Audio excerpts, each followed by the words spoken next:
Assalamualaikum warahmatullahi wabarakatuh. Alhamdulillahillazi arsala rasulahu bil huda wa dinil haq liyuzhirahu ala dini kulli walau kariha musyrikun. Asyhadu an la ilaha illallah wa asyhadu anna Muhammadar Rasulullah.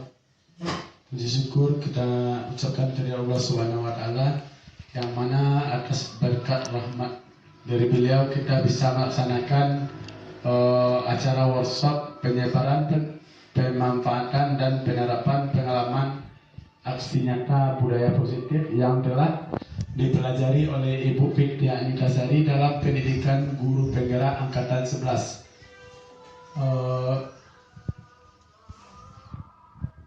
Baiklah, acara selanjutnya protokol yang sedang berlangsung. Acara selanjutnya yaitu pembacaan kalam ilahi yang akan dibacakan oleh Ibu Lili Novita. Kepada Ibu, waktu dan tempat dipersilakan.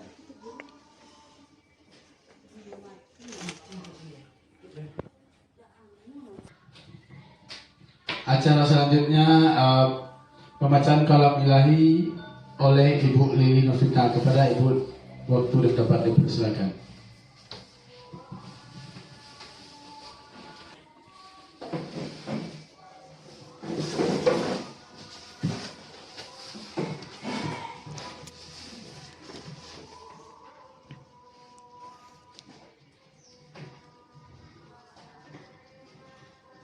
Assalamualaikum warahmatullahi wabarakatuh.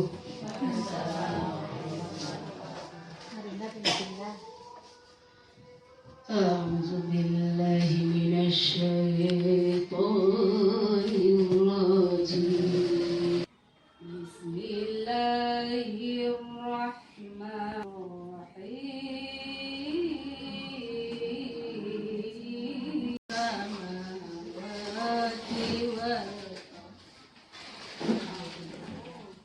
Wabarakatuh. A'udzu billahi minasy syaithanir rajim. Bismillahirrahmanirrahim.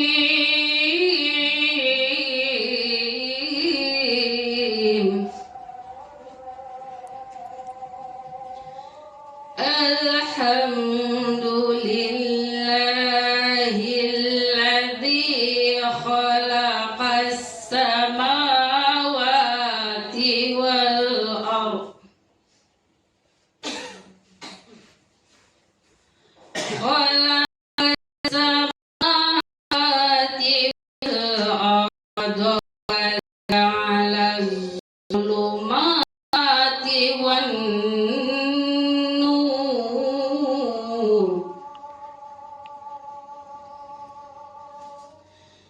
ثم الذين كفروا بربهم يعدلون هو الذي خلقكم من طين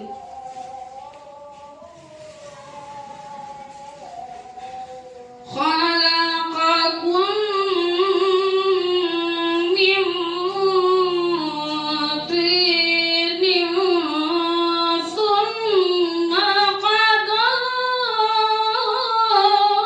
أجلا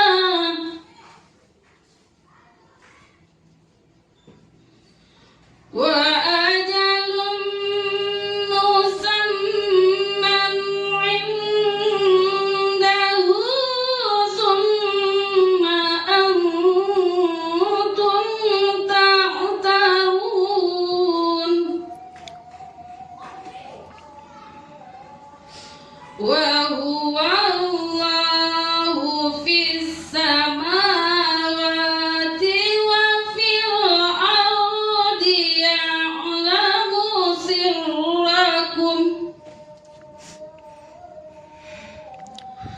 يعلم سركم وجهركم ويعلم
Terima kasih kita ucapkan kepada Ibu Lili Novita yang telah membacakan kalam ilahi. Acara selanjutnya menyanyikan lagu Indonesia Raya yang dipimpin oleh Ibu Eli Henry. Kepada hadirin dipersilakan berdiri.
Baiklah, acara selanjutnya sepatah kata dari Ibu Kepala Sekolah SD 04 Sungaru yang hari ini diwakili oleh Ibu Yeni Partianingsi.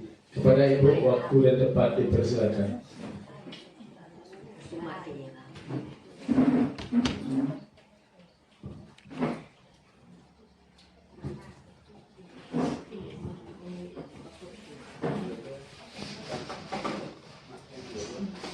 Assalamualaikum warahmatullahi wabarakatuh. Waalaikumsalam warahmatullahi wabarakatuh. Tak bosan-bosannya puji syukur marilah sama-sama kita ucapkan kepada Allah Subhanahu wa taala. Berkat rahmat dan limpahan beliaulah kita berada pada ruangan ini. Juga selawat dan salam kita ucapkan pada Nabi besar Muhammad SAW. Berkat beliaulah kita dapat menikmati kehidupan yang penuh dengan kemajuan ini.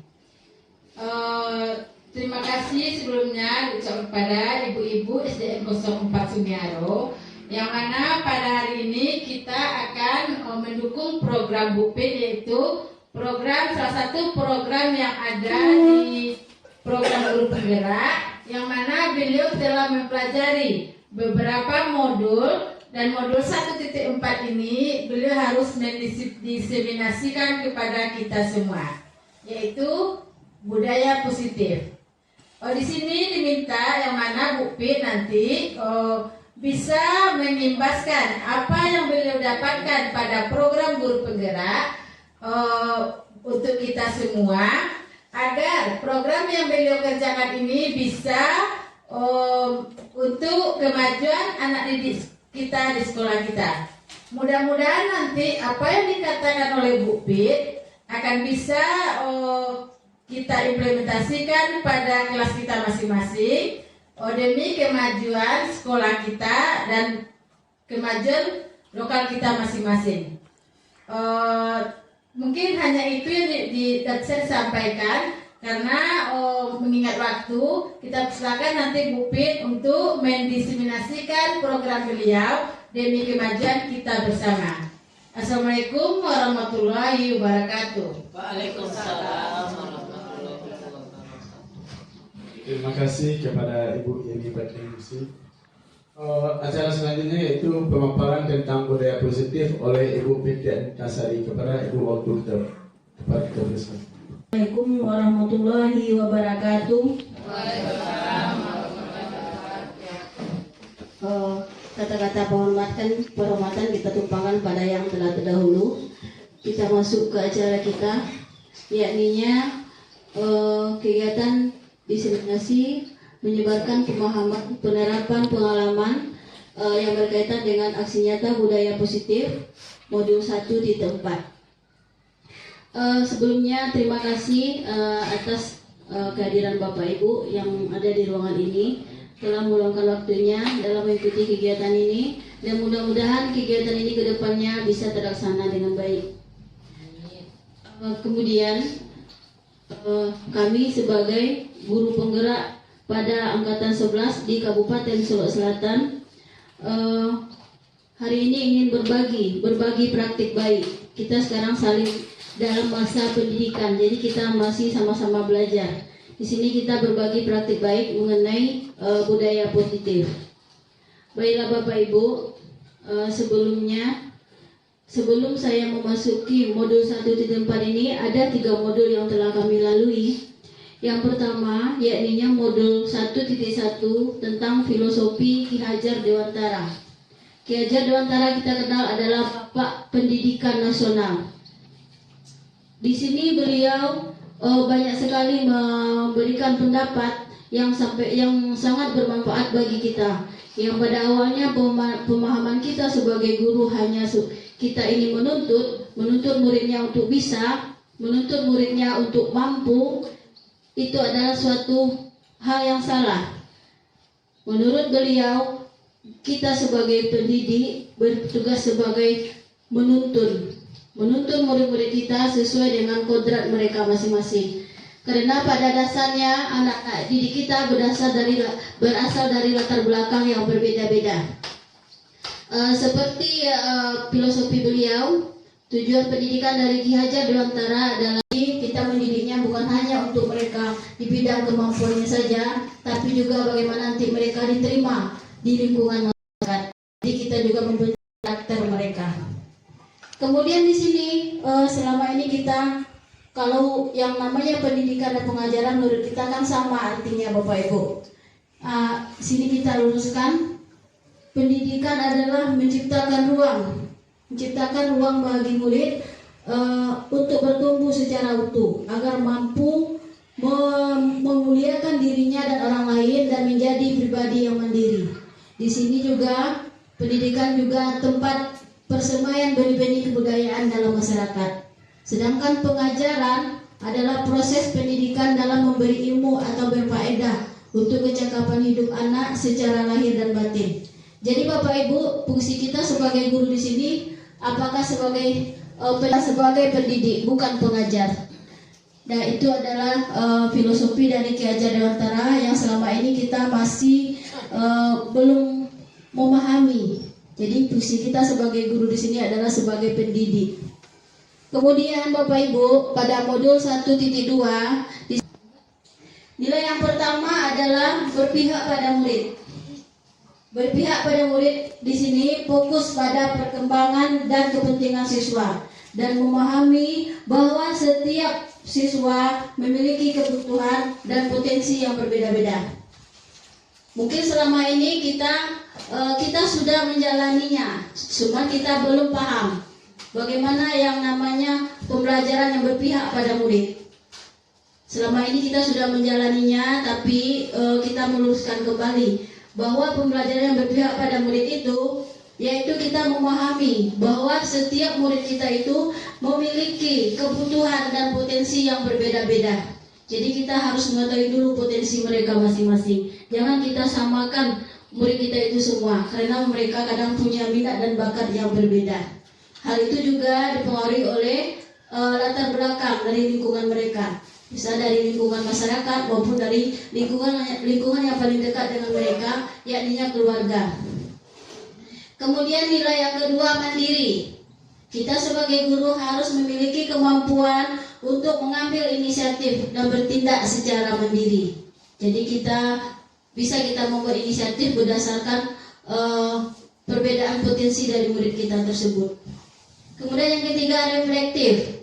Reflektif yaitu melakukan refleksi terhadap praktik pengajaran mereka. Hal ini juga sudah kita lakukan nih Bapak Ibu. Setelah kita memberikan pembelajaran, di akhir pembelajaran pasti kita melakukan refleksi. Hal-hal apa saja nanti yang perlu kita tingkatkan lagi agar pembelajaran kita nanti bisa dipahami oleh siswa kita. Ini juga sudah kita lakukan. Kemudian yang keempat adalah kolaboratif. Ini juga hal yang sangat penting karena tidak mungkin kita mencapai satu tujuan itu dengan bergerak sendiri. Kita pasti butuh dukungan, baik itu dari kepala sekolah, rekan sejawat, kemudian warga sekolah, dan juga kita melibatkan orang tua murid. Karena dengan terjadinya sinergi dan kerjasama, tujuan pembelajaran yang akan kita inginkan pasti akan tercapai. Yang kelima adalah nilai guru penggerak yang kelima, inovatif. Kita sebagai guru di sini kreatif untuk mengajar dan mendukung siswa mencapai tujuan pembelajaran. Kita di sini guru-guru kita kreatif, baik dari segi menyiapkan media pembelajaran seperti yang telah ada di kelas kita. Di sana sudah ada poster-poster, ada pojok baca, ada apa lagi Bapak Ibu? Ada mading, kemudian ada lagi ada lagi kesepakatan kelas. Dan kita sudah mulai. Dan kita hendaknya nanti hal ini berlanjut ke depannya. Kemudian Bapak Ibu, selain dari nilai-nilai guru penggerak, di sini juga saya mempelajari tentang peran guru penggerak. Di sini juga bukan cuma peran guru penggerak saja, peran kita sebagai guru. Jadi peran kita sebagai guru di sini ada 5 peran kita sebagai guru. Yang pertama adalah kita sebagai menjadi pemimpin pembelajaran. Itu sudah pasti ya Bapak Ibu, karena kita ini seperti kata pepatah, seorang guru ini digugu dan ditiru. Segala sikap kita, segala tingkah laku kita akan dicontoh oleh murid kita. Mungkin dia lebih percaya lagi kata gurunya daripada kata orang tuanya di rumah. Jadi bagaimana kita memberikan contoh teladan bagi murid-murid kita. Kemudian menjadi coach bagi guru lain. Coach di sini adalah kita berbagi praktik baik, berbagi pengalaman. Seperti kita punya guru-guru yang senior, pasti beliau banyak pengalaman daripada kita yang masih muda. Baik dalam hal penyampaian pembelajaran maupun dalam hal pengalaman dalam menyiasati karakter anak. Banyak hal yang bisa kita gali. Jadi kita di sini berbagi. Kemudian yang ketiga, mendorong kolaborasi.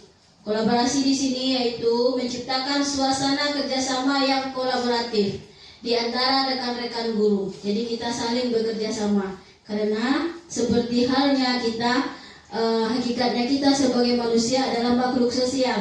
Kita tidak bisa hidup tanpa bantuan orang lain. Setiap kita ini punya kemampuan yang berbeda-beda. Kita pasti butuh bantuan dari orang lain. Kemudian yang keempat, mewujudkan kepemimpinan siswa. Di sini peran kita membantu siswa menjadi lebih mandiri dan aktif dalam kegiatan pembelajaran. Kelima, menggerakkan komunitas praktisi. Di sini kita sudah mengikuti komunitas. Betul Bapak Ibu? Nah, kita sudah mengikuti kegiatan KKG di setiap bulannya. Ini sudah termasuk kita ikut menggerakkan komunitas praktisi. Dan kita juga bisa masuk dalam komunitas-komunitas lainnya yang berguna bagi kita. Contohnya di PMM, banyak komunitas belajar yang bisa kita ikuti. Hal itu juga sangat bagus sebagai bahan referensi kita. Di sana banyak ada berbagi tentang modul-modul pembelajaran, tentang bahan ajar yang bisa kita gunakan atau kita pakai untuk di kelas kita. Kemudian Bapak Ibu, di modul 1.2 di sini kami juga mempelajari tentang nilai-nilai dan peran dari guru penggerak. Kemudian di modul 1.3 yaitu mengenai visi guru penggerak. Pada visi guru penggerak ini di sini kita coba membuat sebuah visi. Visi itu sama juga dengan tujuan akhir impian kita, bagaimana nanti kita mau murid kita ke depannya.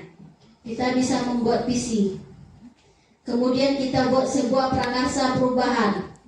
Dari satu visi itu kita ambil hal mana yang akan kita terapkan nantinya di kelas kita dari satu visi tersebut.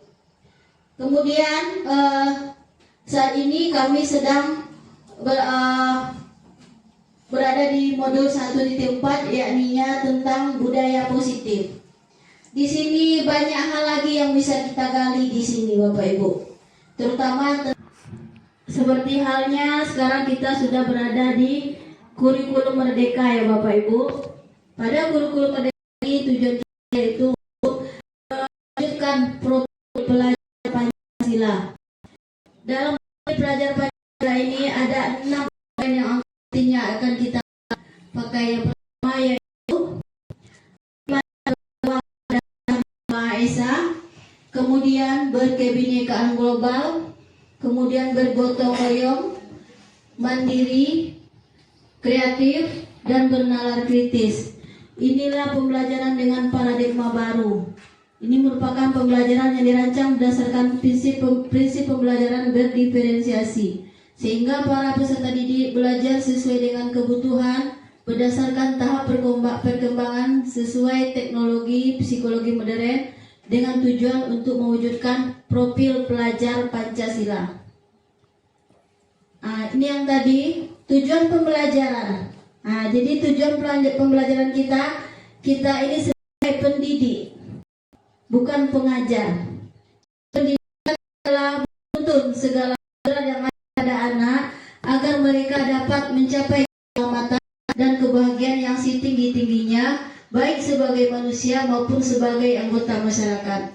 Di sini juga Ki Hajar Dewantara mencetuskan trilogi pendidikan yang sangat menginspirasi, yakninya Ingarso Suntolodo.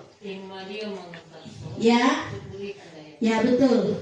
Ingarso Suntolodo yang artinya di depan memberi teladan, Ingmadio Mangunkarso di tengah kita membangun semangat, dan Tuguri Handayani di belakang kita memberikan dorongan. Jadi sebagai pendidik kita harus mampu menerapkan ke dalam proses pembelajaran yang berpihak pada murid. Kemudian ini ada beberapa miskonsepsi tentang teori kontrol.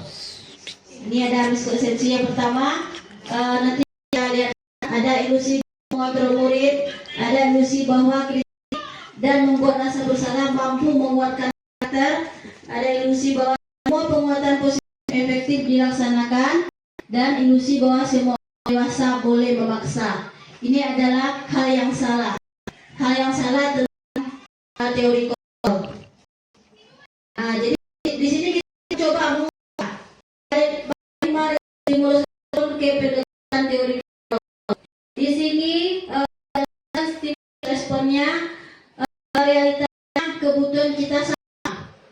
Pada dasarnya bagaimana Bapak Ibu? Kebutuhan kita berbeda.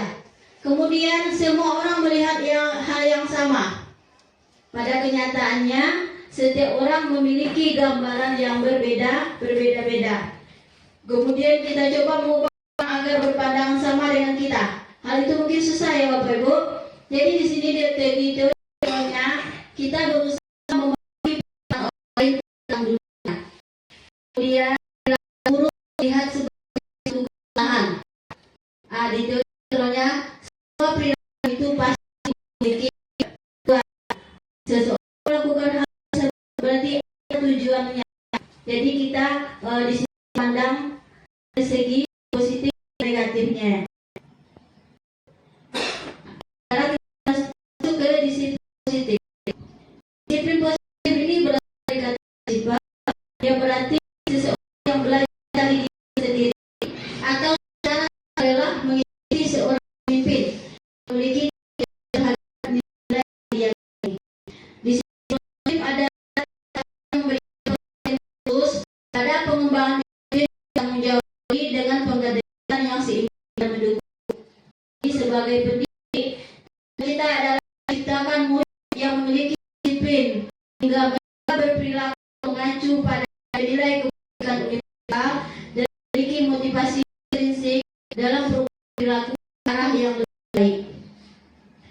Kemudian kita lihat nilai-nilai kebajikan, ada nilai-nilai yang disepakati bersama. Lepas dari kita tidak memandang suku, bangsa, agama, bahasa maupun latar belakang. Berdasarkan dari profil pelajar Pancasila, ada berapa tadi nilai yang kita kaji di sini Bapak Ibu? Ada 6. Ada 6 nilai. Yang pertama beriman dan bertakwa pada Tuhan Yang Maha Esa. Yang kedua berkebinekaan global. Yang ketiga gotong royong. Keempat mandiri. Yang kelima kreatif dan bernalar kritis. Di sini juga ada Ibu Primary Years atau program PEP. Di sini juga ada kebajikan, toleransi, rasa hormat, integritas, mandiri, menghargai, antusias, empati, keingintahuan, kreativitas, kerjasama, percaya diri, dan komitmen. Di sini juga ada dalam keterampilan hidup atau life skill. Yang pertama, dapat dipercaya. 2, lurus hati. 3, pendengar yang aktif. 4, memberikan yang terbaik bagi diri. Ini nilai-nilai ini baik kita tanamkan kepada siswa-siswa kita, karena dengan tertanamnya nilai-nilai ini di hati mereka, mereka bisa diterima di lingkungan masyarakat nantinya. Kemudian Bapak Ibu, mari sama-sama kita pelajari bahwa ada 5 kebutuhan dasar manusia. Yang pertama, bertahan hidup. Apa yang kita perlukan untuk bertahan hidup Bapak Ibu?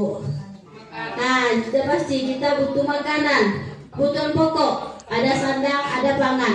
Kita butuh makanan, pakaian, dan tempat tinggal. Itu adalah salah satu kebutuhan dasar manusia. Yang kedua adalah penguasaan. Dalam penguasaan ini, di sini termasuk harga diri atau keinginan untuk dianggap berprestasi. Yang ketiga, kebebasan.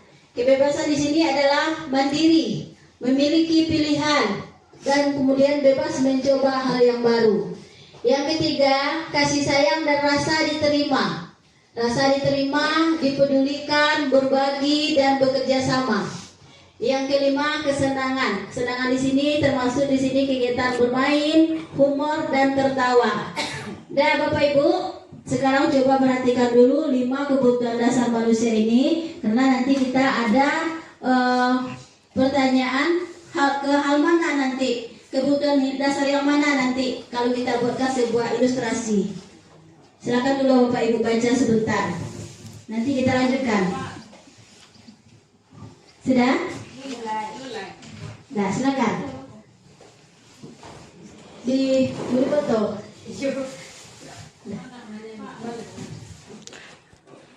Nah, inilah 5 kebutuhan dasar manusia. Jadi siswa kita juga sama. Siswa kita juga memiliki 5 kebutuhan dasar. Dan kita lanjutkan.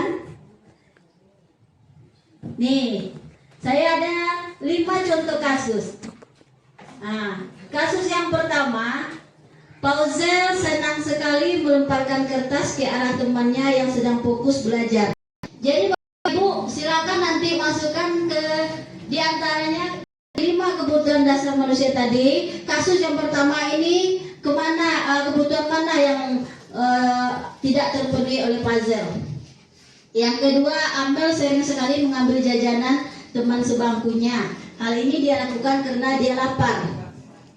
3. Rafliansah terkenal cuek saat belajar di kelas karena ia tidak ingin mengerjakan tugas seperti perintah guru. Dan silakan Bapak Ibu baca dulu ilustrasinya, contoh kasusnya.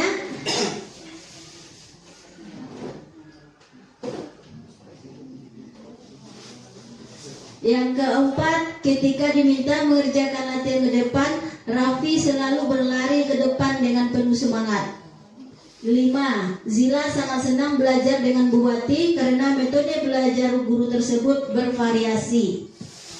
Jadi silakan Bapak Ibu, dari 5 kasus ini kebutuhan dasar manusia yang mana yang belum terpenuhi dari kasus yang ini?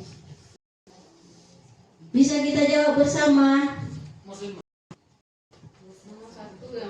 Nomor 1. Kita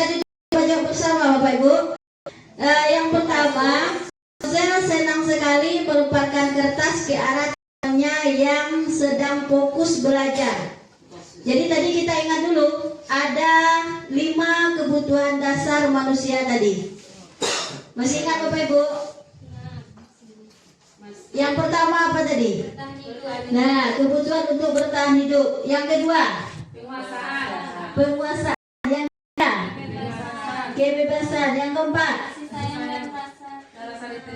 kasih sayang dan rasa diterima. Kelima, kesenangan. Yang kesenangan ya. Yang kelima, kebebasan tadi yang kelima. Ya.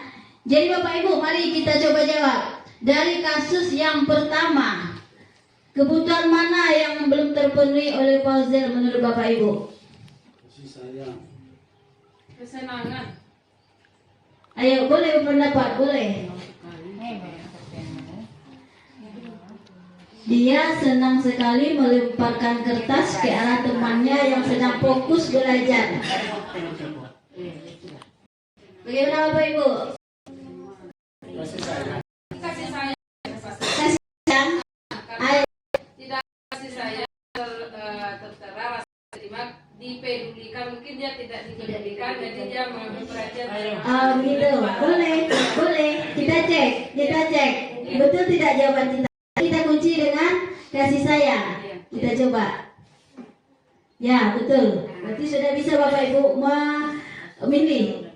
Berarti kebutuhan dasar mana yang belum terpenuhi oleh puzzle. Yang kedua, kasus kedua.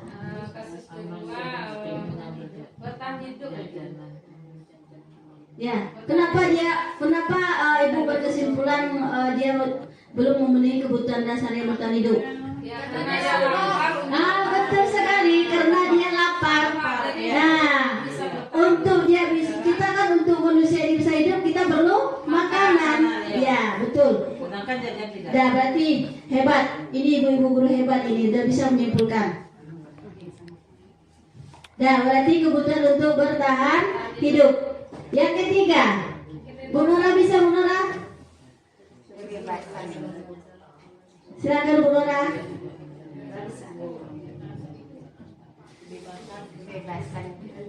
Kebebasan. Kenapa Bu Nora berasumsi kebebasan?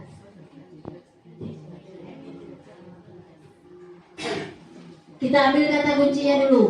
Karena dia tidak mau diperintah.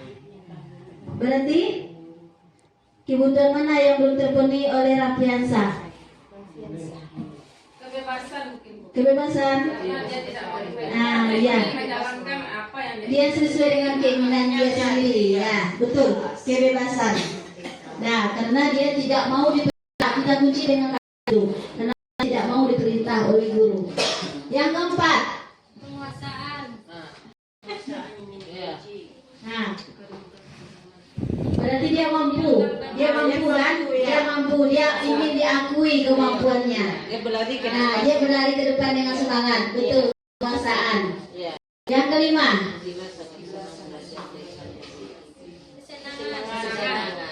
di mana kata kuncinya?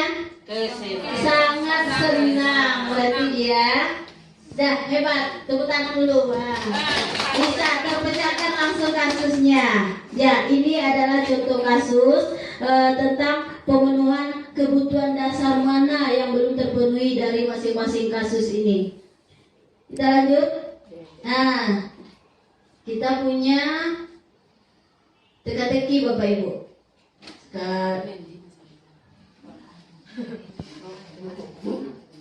Kita jawab bersama.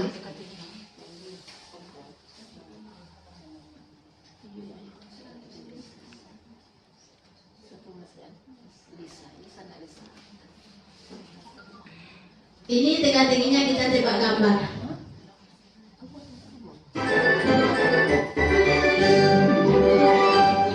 Di teka-teki kali ini aku akan Bapak Ibu teka-teki tebak gambar buah-buahan guys. Kalau kamu hafal semua nama buah, ayo Bapak Ibu serius. Coba jawab semua pertanyaannya dengan benar ya. Kamu udah siap belum? Kalau udah langsung aja kita masuk ke teka-tekinya. Ayo kita lihat teka-teki yang pertama. Teka-teki pertama. Kalau aku kasih gambar dan huruf kayak gini, apa yang kamu pikirkan? Kira-kira Dari gambar ini, kira-kira ini nama buah-buahan dulunya ya? Apa? Jambu. Nah, karena ada jam, kemudian kata kunya dicoret. Baik, Bapak Ibu kita tes. Kita lihat. jawab cepat dan aku kasih waktu 10 detik. Kita lihat. Betul apa tidak? Ayo, kalian udah nemu belum jawabannya? Ya, bener banget. Tepuk tangan, mantap. Kalian ada Yang kedua, ayo fokus. kolom komentar ya. Buat kalian yang masih salah, semangat guys. Semangat yang masih salah. Teka-teki selanjutnya. Kita lihat lagi yang selanjutnya. Teka-teki kedua. Ayo kita lihat, kita fokus. Ayo, kalau aku kasih clue kayak gini, kamu bisa jawab gak nih? Ayo, nama buah apa? Ibu-ibu hebat ya. Cepat, selama Ada N dan ada A. Ya, tepuk tangan kita semua, hebat.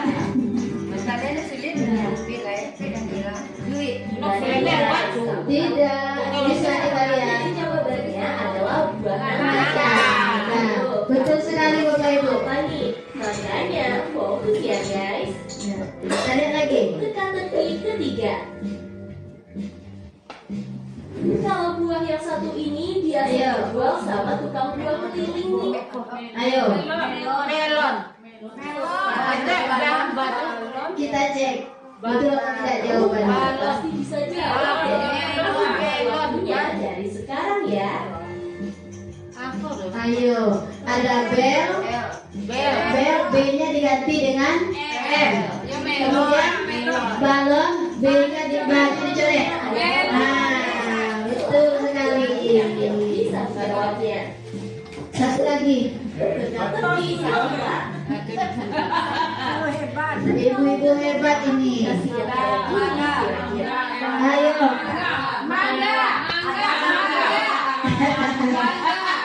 Betul sekali. Jawabannya ya. Tangga awal T diganti dengan M. Itu Pak Angga itu. Ya. Ini adalah buah mangga. Kita lihat. Betul apa tidak? Ya, betul sekali. Banget nih. Gimana? Gampang apa susah? Yuk kita lanjut ke teka-teki selanjutnya. Nanti kita lanjutkan lagi. Udah ibu-ibu guru hebat semua terjawab semua teka-tekinya. Dan kita masuk lagi, kita lanjutkan. Ada beberapa teori motivasi perilaku manusia. Yang pertama yaitunya satu, untuk menghindari ketidaknyamanan atau hukuman. Karena tidak semua orang ini mau dihukum. Betul Bapak Ibu? Nah, apa yang akan terjadi apabila saya melakukannya? Di sini ini adalah kata tanyanya.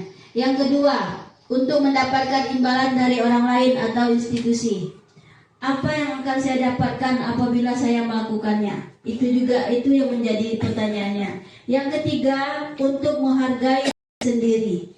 Jadi pertanyaannya, saya akan menjadi orang yang seperti apa bila saya melakukannya. Kalau hal ini ada dalam diri masing-masing murid kita, mungkin mereka akan berpikir 2 kali untuk membuat sebuah kesalahan. Lanjut Bapak Ibu. Untuk yang pertama ini termasuk ke dalam motivasi eksternal, yang kedua juga motivasi eksternal, dan yang ketiga untuk menghargai diri sendiri ini termasuk ke dalam motivasi internal, atau ini balik kepada individu. Nah, lanjut. Jadi ini tadi motivasi ekstrinsik. Ini di sini adalah yang tadi yang eksternal dari luar, untuk menghindari ketidaknyamanan atau hukuman. Kemudian untuk mendapatkan imbalan atau penghargaan dari orang lain. Seperti tadi kata tanyanya, apa yang akan saya lakukan untuk mendapatkannya? Nah seperti itu. Ini termasuk ke dalam motivasi ekstrinsik. Kemudian ini tadi motivasi intrinsik. Motivasi yang berasal dari diri sendiri. Jadi di sini di motivasi perilaku manusia yang termasuk ke dalam motivasi intrinsik ini untuk menjadi orang yang mereka inginkan dan menghargai dirinya sendiri dengan nilai-nilai yang mereka percaya. Ini yang termasuk motivasi intrinsik. Motivasi intrinsik ini berasal dari dalam diri siswa kita. Kita sebagai pendidik di sini bisa kita memunculkan motivasi tersebut. Kita bisa munculkan dengan cara tadi, dengan pemenuhan kebutuhannya juga bisa kita munculkan motivasinya. Kemudian di sini kita coba ada contoh dari kita lihat tabel, ada contoh tindakan guru. Ada poin 1 sampai 7. Sekarang kita pilih apakah dari 1 sampai 7 tersebut termasuk hukuman atau konsekuensi. Bapak Ibu tahu apa pengertian dari hukuman? Hukuman itu hanya dibuat oleh seseorang tanpa dimusyawarakan atau tanpa diskusi. Sedangkan konsekuensi akibat yang didapatkan dari membuat sebuah kesalahan, itu yang namanya konsekuensi. Jadi Bapak Ibu mari dari tabel yang kita lihat ini ada 7 tindakan guru.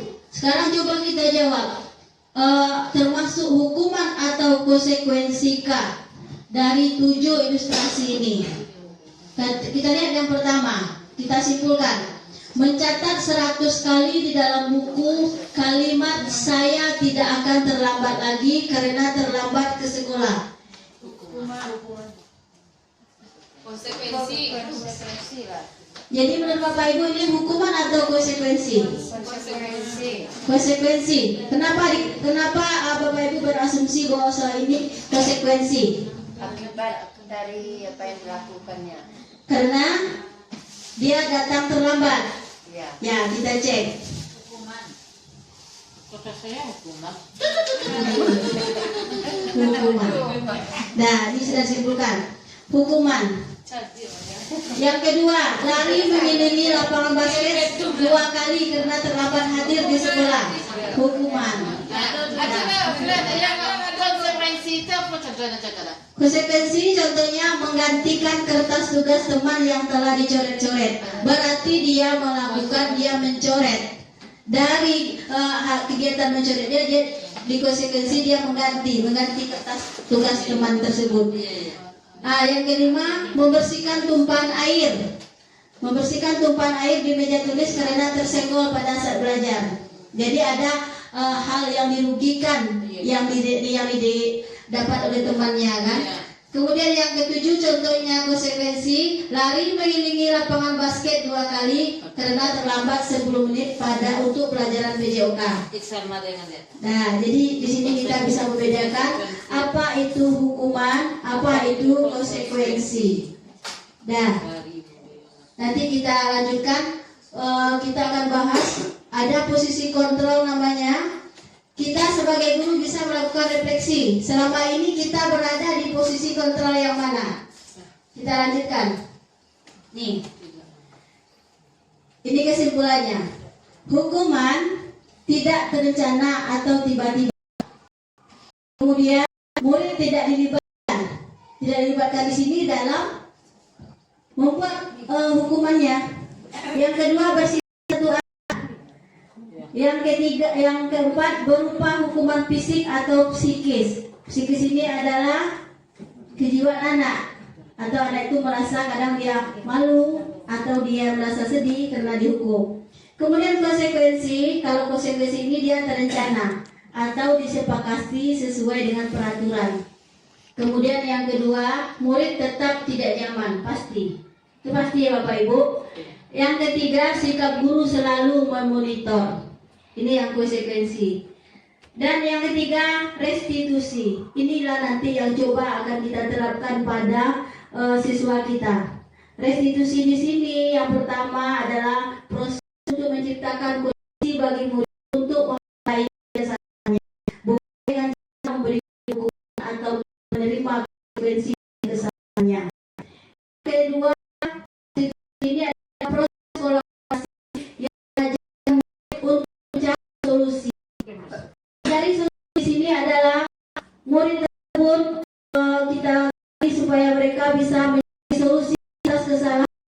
mereka buat, bukan berasal dari kita. Kita tidak boleh menghukum siswa kita, tapi kita membuatnya dia mampu untuk mencari solusi sendiri dari permasalahan yang telah mereka buat. Nah, ini Bapak Ibu. Nanti saya berharap setelah kita mempelajari 5 posisi kontrol guru ini, kita bisa melihat di posisi mana kita selama ini sebagai guru. Di sini ada 5 posisi kontrol. Yang pertama penghukum, yang kedua pembuat rasa bersalah, yang ketiga sebagai teman, yang keempat sebagai pemantau, yang kelima sebagai manajer. Dari 5 posisi kontrol ini nanti bisa kita jadikan refleksi bagi kita. Kalau selama ini kita di posisi penghukum, kedepannya kita rubah. Posisi yang baik di sini adalah posisi sebagai manajer. Kita bahas nanti satu-satu Bapak Ibu. Nih, di posisi penghukum, seorang penghukum bisa menggunakan hukuman fisik maupun verbal. Contohnya tadi hukuman fisik apa tadi Bapak Ibu? Berlari keliling lapangan tadi. Hukuman fisik. Kalau hukuman yang bersifat verbal, dari apa? Dari kata-kata. Dari kata-kata kita. Akibat dari posisi sebagai penghukum akan menimbulkan dendam dari murid kita. Mungkin mereka tidak akan mengatakan langsung kepada kita, tapi akan ada nanti dendam di hati mereka. Akan menimbulkan dendam murid kepada guru, sedangkan bagi murid akan memiliki dampak negatif terhadap psikis murid. Jadi hal ini mari sama-sama kita hindari. Kita lihat, kalau kita di posisi penghukum, kalau kita pernah mengucapkan kata-kata seperti di bawah ini, berarti kita berada pada posisi kontrol sebagai guru, posisi kontrol guru sebagai penghukum. Yang pertama, patuhi aturan saya atau awas. Yang kedua, kamu selalu saja salah. Yang ketiga, selalu, pasti selalu yang terakhir.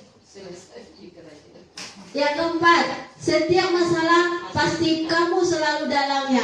Pernahkah kita mengucapkan kata-kata ini Bapak Ibu? Pasti kita pernah.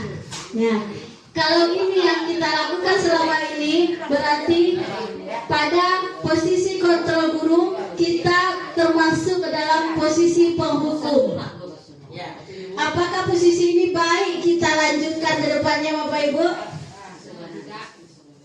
Sebaiknya tidak, karena akibatnya kita sudah lihat akan menimbulkan dendam bagi murid kita. Yang kedua, pembuat rasa bersalah. Ini ada bedanya Bapak Ibu. Pada posisi ini biasanya guru akan bersuara lebih lembut. Pembuat rasa bersalah akan menggunakan keheningan yang membuat orang lain merasa tidak nyaman atau bersalah atau rendah diri. Jadi ini kita mencoba berkata-kata kepada dia dengan lembut, tapi dia merasa dia telah melakukan sebuah kesalahan, dia merasa bersalah. Jadi contoh kata-kata dengan lembut itu seperti Bapak Ibu, Ibu sangat kecewa sekali dengan kamu. Itu contohnya. Yang kedua, berapa kali Bapak harus memberitahu kamu ya? Kalau kita ucapkan kata tersebut kan dia merasa bersalah, karena dia sudah diperingati bukan 1-2 kali. Kemudian yang ketiga, gimana coba kalau orang tua kamu tahu kamu begini? Kalau ini yang kita ucapkan, yang terlintas di pikiran anak kita, pasti orang tuanya kecewa dengan sikap yang telah dia lakukan. Ini yang namanya posisi kontrol kita sebagai guru dalam hal pembuat rasa bersalah. Jadi dia merasa bersalah akan tindakan yang telah dia lakukan, atau dia merasa bahwa hal yang telah dia lakukan itu adalah hal yang tidak baik, hal yang tidak terpuji. Jadi ini sudah 2 ya Bapak Ibu, penghukum dan pembuat rasa bersalah. Kemudian posisi kontrol guru yang ketiga yaitu sebagai teman. Sebagai teman ini bisa juga kita terapkan untuk di kelas tinggi maupun di kelas rendah. Guru pada posisi ini tidak akan menyakiti murid. namun akan tetap berupaya mengontrol murid melalui persuasi. Persuasi ini adalah pendekatan. Posisi positif berupa hubungan baik yang terjalin antara guru dan murid. Hal positif dari teman adalah suatu saat guru tersebut tidak membantu, maka murid akan berdoa dan berkata, saya atau ibu teman saya. Jadi kita bisa memilah. Walaupun posisi teman ini baik, tapi kita bisa menjaga hubungan baik antara guru dan murid. Jadi contoh mungkin ini kita pernah ucapkan kata-kata ya Bapak Ibu. Kalau kita pernah menggunakan kata-kata ini kepada siswa kita, berarti kita berada pada posisi kontrol guru sebagai teman. Contoh kata yang pertama, ayo itulah demi Pak ya. Kita sama dengan Pak kita ya. Kedua, ayo ingat tidak bantuan Bapak selama ini. Yang ketiga, ya sudah, kali ini tidak apa-apa, nanti Ibu bereskan. Pernah menggunakan kata tersebut?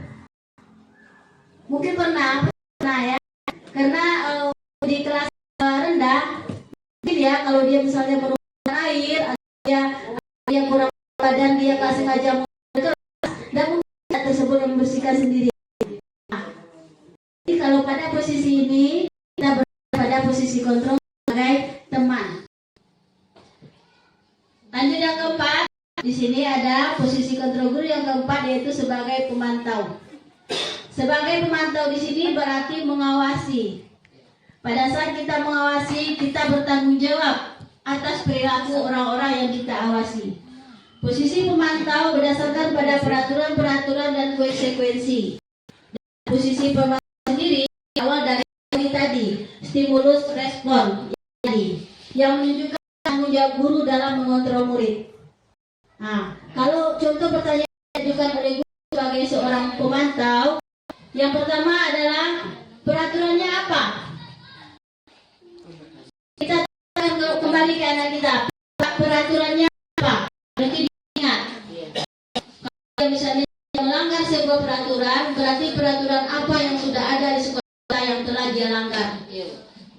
Yang kedua, apa yang telah kamu lakukan? Supaya dia ingat apa kesalahan yang telah dia lakukan. Kemudian yang ketiga, sanksi atau konsekuensinya apa? Seperti halnya kita membuat kesepakatan kelas. Kesepakatan kelas ini kan kita buat berdasarkan dari kesepakatan kita dengan murid. Bukan guru yang membuat, tapi dari murid. Hal mana nanti yang ingin mereka perbaiki di kelas yang baru? Bukan berdasarkan dari guru. Jadi kesepakatan ini pasti ada kesepakatan, pasti mereka membuat sebuah konsekuensi. Kalau seandainya mereka melanggar kesepakatan tersebut, apa konsekuensi yang akan mereka terima? Nah, ini ada posisi guru pada posisi kontrol guru sebagai pemantau. Dan kelima, posisi kontrol guru sebagai manajer. Nah, ini posisi yang lainnya terakhir.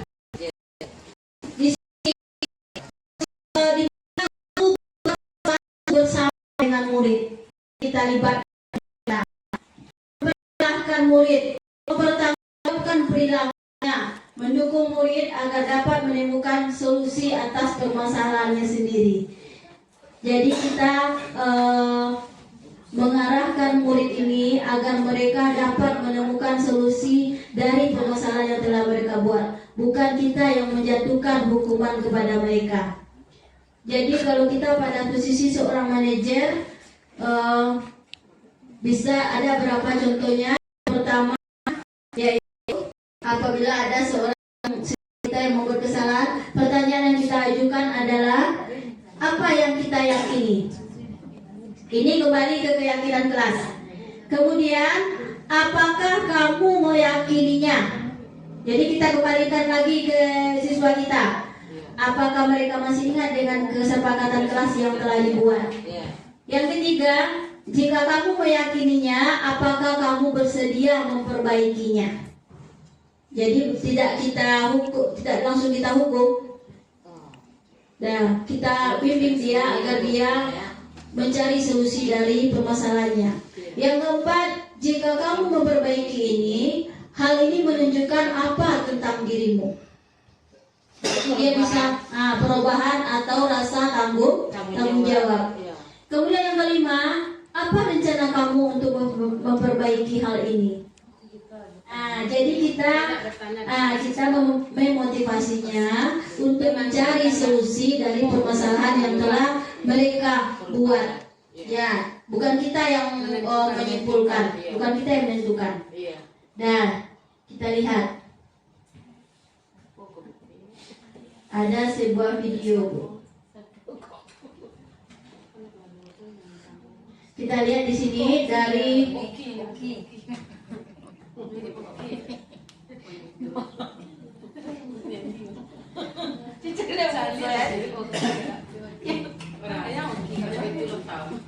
dari video ini kita bisa belajar mengenai ada sebuah kasus. Sebentar kita buka.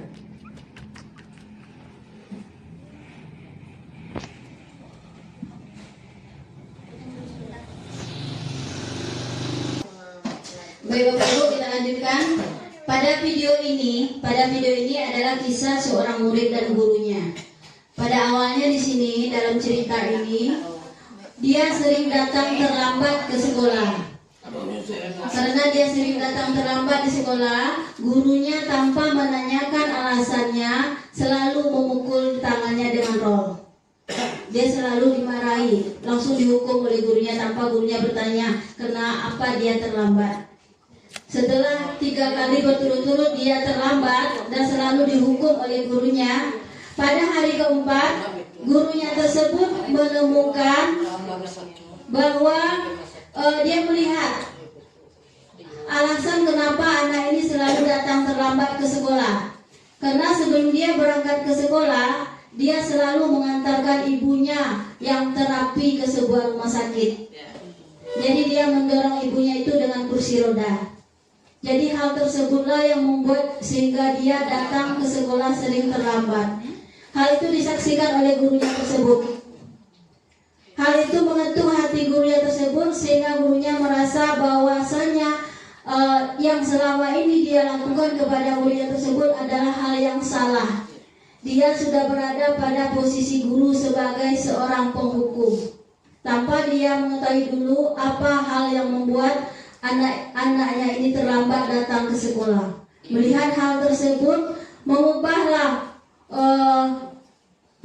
mindset gurunya yang selama ini mengatakan bahwa dia ini anak yang sering terlambat karena hal yang lain atau bukan hal yang karena dia mengantarkan ibunya terapi, sehingga gurunya ini merasa bersalah.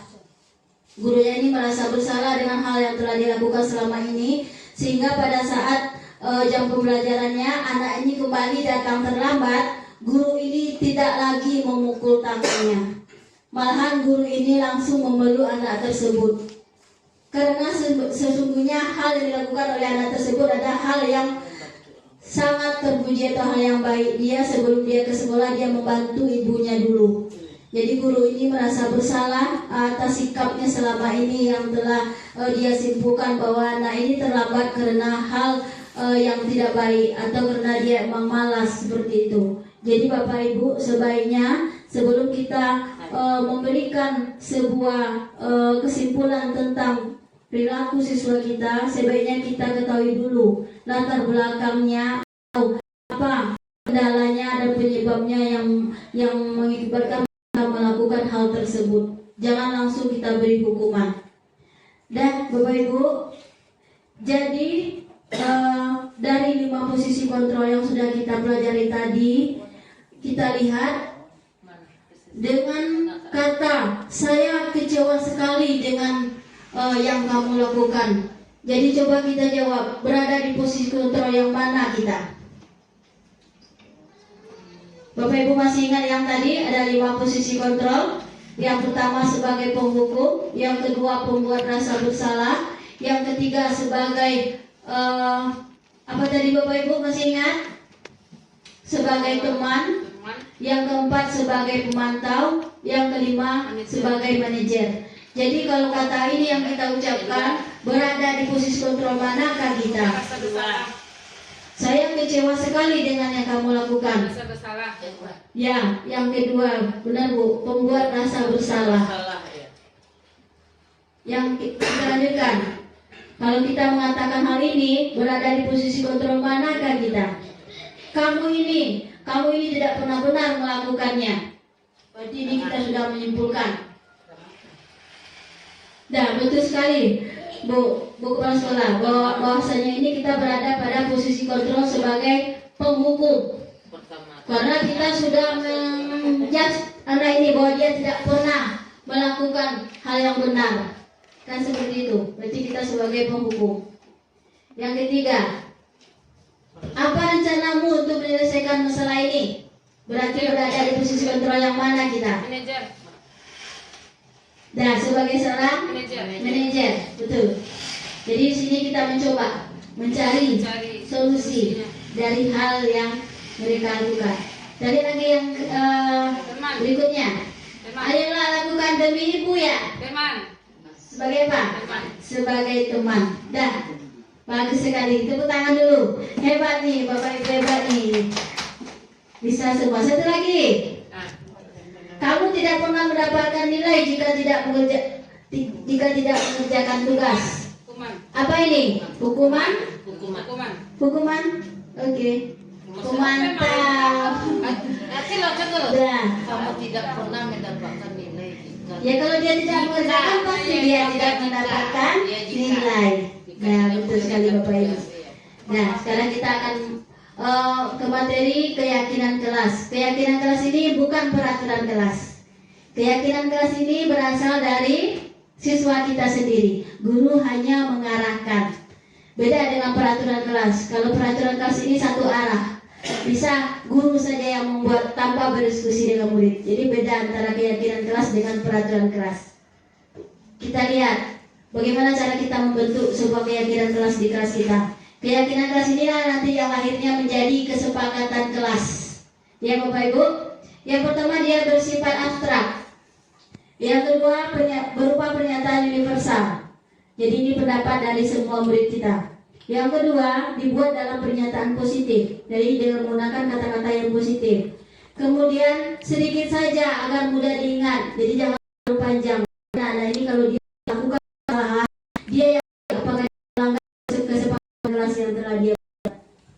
Yang keempat, sesuaikan dengan kondisi sekolah atau kelas sehingga mudah diterapkan. Karena kita setiap tahunnya akan mendapati anak dengan karakter yang berbeda-beda. Kelima, semua warga sekolah atau warga kelas dilibatkan dalam membuat keyakinan ini. Jadi kalau mereka terlibat, pasti mereka tahu. Ini yang telah mereka buat kesepakatan, jangan sampai mereka langgar. Kan begitu Bapak Ibu? Jadi mereka ingat. Kemudian ada 6 langkah dalam membuat keyakinan kelas ini. Yang pertama, memunculkan peraturan kelas. Yang kedua, mengubah peraturan menjadi kalimat positif. Contohnya begini Bapak Ibu, memunculkan peraturan kelas. Misalnya kita buat satu kata, datang tepat waktu. Kan begitu? Jadi kita ubah menjadi kalimat positif. Kalimat positifnya, jangan, bagaimana? Apa kalimat positifnya yang bisa kita ubah? Tidak boleh terlambat. Boleh. Tidak boleh terlambat ya. Kemudian kita carikan keyakinan Awal Bu, datang datang lebih awal. Kita ubah ke kalimat yang positif. Datang lebih awal. Kemudian mencarikan keyakinan kelas dengan nilai-nilai kebajikan. Yang keempat, gambaran perilaku yang mencerminkan keyakinan kelas. Yang kelima, menentukan peran warga sekolah. Dan yang keenam, meninjau ulang dan refleksi keyakinan kelas. Setelah kita coba terapkan, mungkin kurang efektif, bisa kita kaji ulang dan kita refleksi kembali apakah perlu kita rubah. Boleh kita rubah ya. Lanjut. Nah ini tadi yang kita bahas tadi. Ada hukuman, ada konsekuensi, dan ada yang namanya restitusi.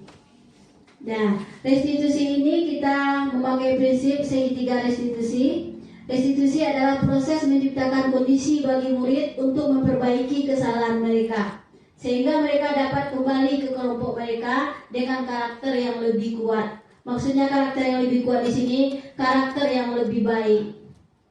Nah, pada segitiga restitusi ini ada 3 hal yang nanti kita gunakan. Yang pertama adalah menstabilkan identitas, yang kedua validasi tindakan yang salah, yang ketiga menanyakan keyakinan. Nah, pada segitiga restitusi ini terjadi proses dialog yang dilakukan guru atau orang tua untuk menghasilkan murid yang mandiri dan bertanggung jawab dan berkarakter, sehingga mereka menjadi lebih kuat saat mereka kembali ke kelompok mereka. Nah, ciri-ciri ada 9 ciri-ciri restitusi. Yang pertama, belajar dari kesalahan, bukan menebus kesalahan mereka. Jadi mereka belajar dari kesalahan. Yang kedua, memperbaiki hubungan. Ini hal restitusi ini kita bisa cobakan kalau anak kita misalnya dia ada bertengkar dengan teman, atau ada temannya yang merasa tidak nyaman dengan sikap anak tersebut. Jadi bisa kita cobakan segitiga restitusi. Pada segitiga restitusi ini kita tanya, kalau dia 2 orang yang berbuat kesalahan, kita tanya dua-duanya, kita cari solusinya bersama. Jangan kita hanya mendengarkan dari satu pihak saja. Jadi kita dengarkan dari kedua belah pihak, kemudian kita carikan solusinya. Yang ketiga, menawarkan bukan memaksa. Yang keempat, restitusi diri adalah cara terbaik. Maksudnya restitusi diri ini adalah mereka memahami sendiri bahwa perbuatan yang telah mereka lakukan itu adalah salah. Jadi hal apa yang harus mereka lakukan untuk memperbaiki atau mencari solusi dari kesalahan mereka tersebut.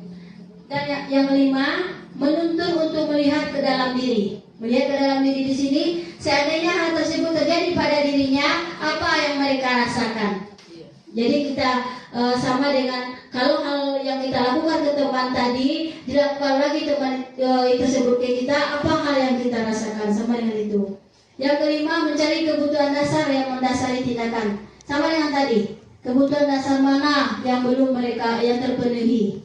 Ada 5 tadi ya Bapak Ibu. Kemudian berfokus pada karakter bukan tindakan.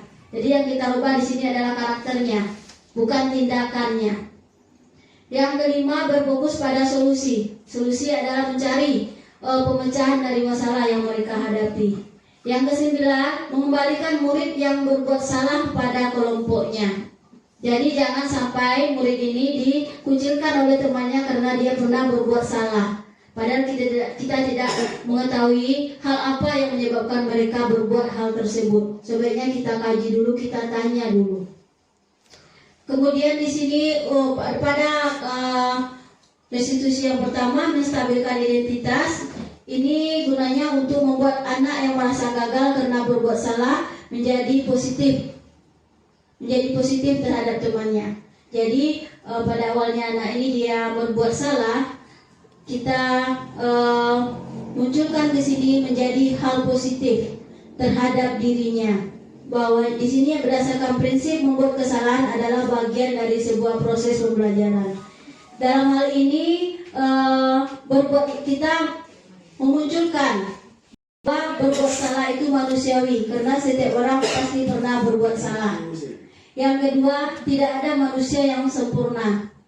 Yang ketiga, saya juga pernah melakukan kesalahan tersebut. Ini namanya masuk ke dalam menstabilkan identitas. Jangan kita buat selalu kamu yang membuat kesalahan. Jangan sampai kita menyudutkan anak seperti itu. Jadi kita stabilkan identitasnya dengan cara tidak ada manusia yang sempurna, berbuat salah itu manusiawi. Kita kuatkan dengan hal tersebut. Kemudian validasi tindakan yang salah. Jadi berupaya memenuhi suatu kebutuhan. Perilakunya tersebut adalah dalam hal dia berusaha memenuhi suatu kebutuhan tertentu.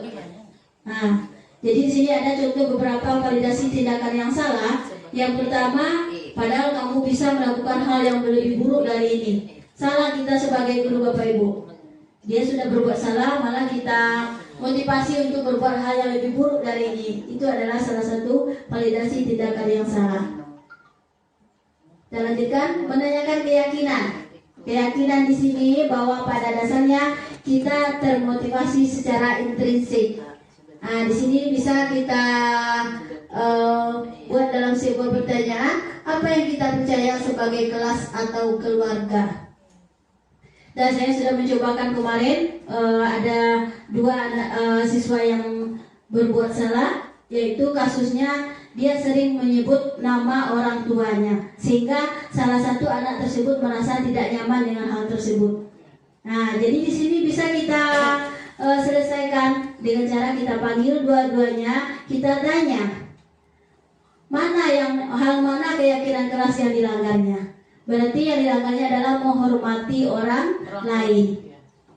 Karena dengan dia menyebut nama orang tua temannya tersebut, membuat temannya tersebut merasa tidak nyaman. Nah, itu yang sumber masalahnya.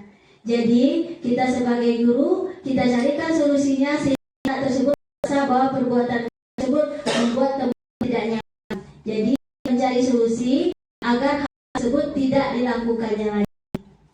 Nah, begitu caranya. Itu yang bisa kita gunakan dalam segitiga restitusi. Contoh kasus yang sudah saya coba. Adalah persetujuan apa kelas karena awak lo mencegol medana tanpa bersalah bersabi nama orang tua. Kan sakit itu mengopor. Hukuman ala kesepakatan. Inyo menjabi bapaknya kumko. Kan nak gitu doa tu salah atau karibana. Begini Bu, keyakinan kelas itu kita buat berdasarkan kesepakatan siswa itu. Dia yang buat, dia nanti yang akan membuatkan konsekuensinya. Tapi konsekuensinya itu jangan kita tulis, tapi mereka ingat. Iya. Tidak ditulis. Ya. Apabila mereka nanti melakukan kesalahan, makanya kesepakatan kelas itu dibuat jangan terlalu panjang kata-katanya, yang mudah mereka ingat. Sehingga nantinya apabila mereka melakukan lagi kesalahan tersebut, mereka ingat kalau saya berbuat kesalahan ini konsekuensi nanti yang akan saya terima, begitu. Ya. Tapi tidak ditulis ya, Bu. Ya, untuk konsekuensinya biar mereka yang ingat. Makanya untuk kesepakatan kelasnya jangan dibuat dengan kata-kata yang terlalu panjang.